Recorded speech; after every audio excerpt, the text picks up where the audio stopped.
Shalom and welcome to another in our series of podcasts from Temple Beth Am, a dynamic center for conservative Judaism in Los Angeles.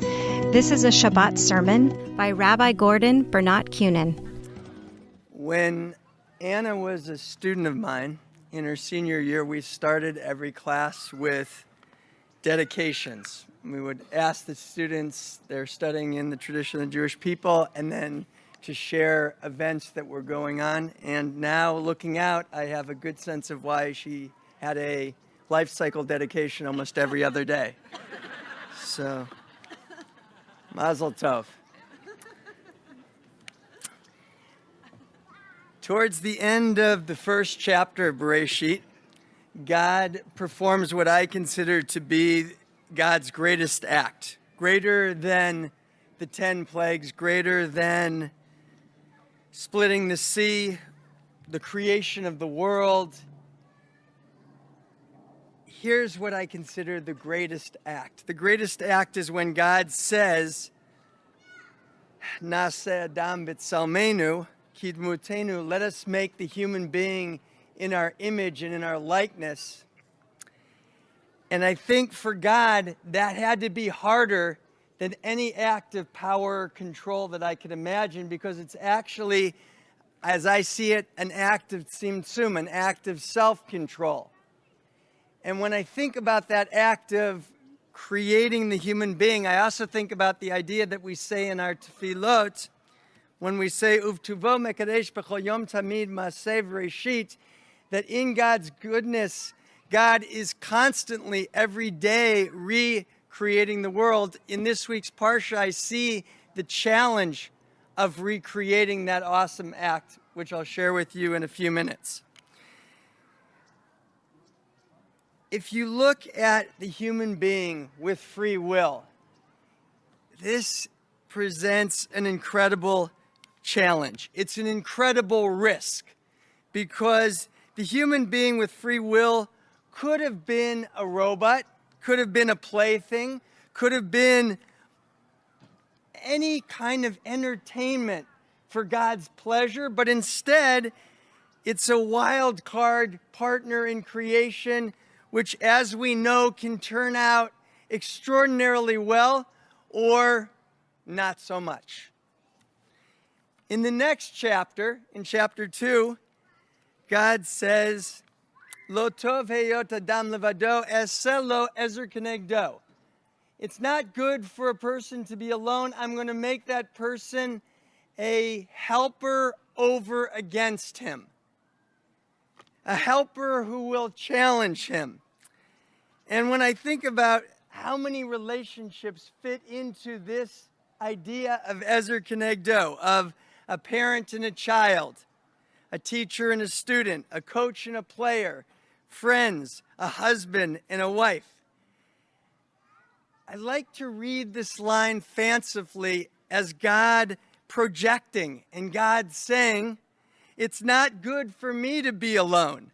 I will make for myself a helper who could turn out over against me.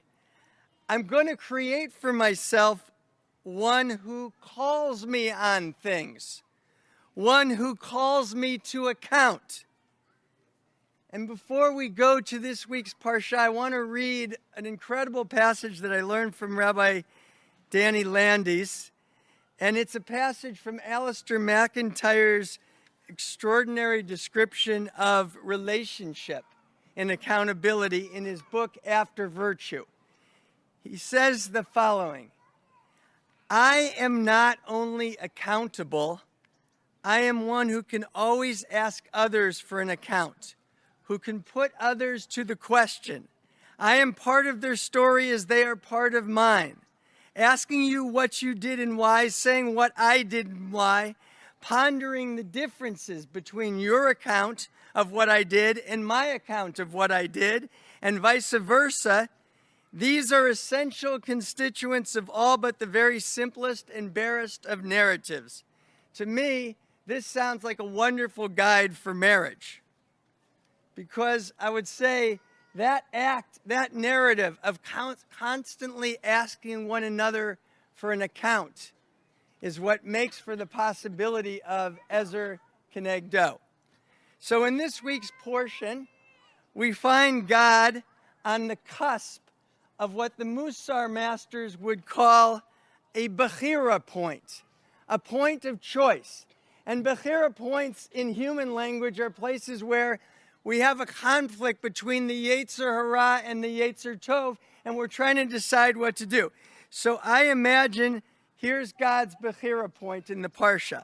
God is planning to destroy Sodom and Gomorrah and says the following: shall I hide or cover from Abraham what I am about to do? Perhaps God is thinking to God's self, wow, I never imagined there would be so much sin and outrage and corruption in these towns. Do I really want to consult Abraham? Like anybody who is a manager or who runs things in their lives, there's the temptation for God to say, you know, it would be so much easier for me just to get things done myself. But God doesn't do that. Okay, now at this point, Anna, I am issuing a trigger warning. You are about to relive the joy or trauma of your high school Beit Midrash experience, because I want to compare this week's Parsha to what we learned about Tochecha, the art of loving criticism. And I want to look at Abraham's role as a rebuker of God, or God's Ezer-Kenegdo. Abraham says, and I'll quote, Chalila lecha, which Chalila lecha, far be it from you to destroy these towns. And Rashi has this incredible little comment here. Rashi says, you could compare or take that word Chalila, far be it from you, and say it's compared to the word Chol, which is profane. It's like Abraham saying to God, you are profaning yourself if you do it. You who are Kodesh, you who are the source of holiness. And it goes on. Far be it from you to do such a thing, to bring death upon the innocent as well as the guilty, so that innocent and guilty fare alike. Far be it from you, again, shall not the judge of all earth deal justly. So I want to compare Abraham's tochecha here, his criticism, to the following elements that our rabbis teach us about rebuke. The first is Abraham rebukes God, just as the Gemara in Bava Metzia says, just as a teacher can rebuke a student, so too can a student rebuke the teacher. If you're a teacher, that's a very scary line. So you have to add, and don't become a tochecha monster when they do that. Second, Abraham, following or preceding Maimonides, says, I will begin with a question. Maimonides teaches that whenever we rebuke, we ask a question first. We have the humility to know that we don't know everything about what we're looking at. And so we say, why did you act in such and such a way? Perhaps I don't see everything. Can you fill it in for me? Now, what's hard about this is it depends on how you ask this question, because you can ask it as a true question or as a challenge or as a condemnation. So the tone means everything. I would assume when Abraham says, shall not the judge of all earth deal justly? He wasn't just kind of wondering about that. He had a certain case he wanted to make. Third, Abraham, he remains standing alone before God, before he begins the tochecha. And Rashi teaches us that even though you have the obligation to criticize somebody, you should never whiten their face in public. Okay, finally, and I'll conclude with this example. there's a great piece of Gemara where Bruria, an amazing scholar, and her partner, Rabbi Meir, are getting into an argument where he's so tired of brigands, of these people who keep bothering and robbing him in the street. And he prays that they should die. And Bruria says, you shouldn't pray that they should die. You shouldn't pray to get rid of the sinner. You should pray to get rid of the sin. So when you rebuke, you should separate the deed from the person, which I think is what Abraham is doing when he says, will the judge of all the earth not do justice? This deed is not like who you are. Far from you to do such a thing. In true caring criticism, one is invested in the growth of the other. One walks with the other and carries a vision which contains not only the flaws, but also the other person's potential for growth, for self-overcoming. One carries an intimation of the most godly self of the other person.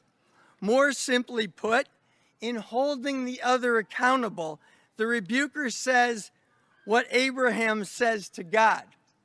You're better than that. An argument which is very difficult to argue with, especially if your children say it to you.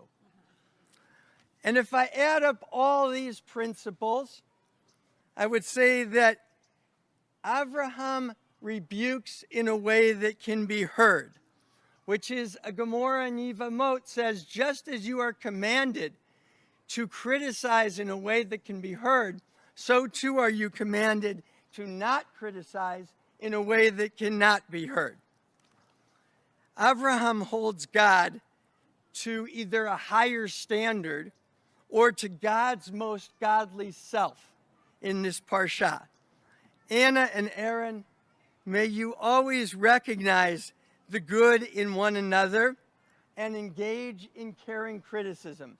May you understand that true tochacha, true rebuke, carries within it hakarat tov, the awareness of what the other can grow into. May you exercise courage and humility as you support and challenge, refine and complete one another.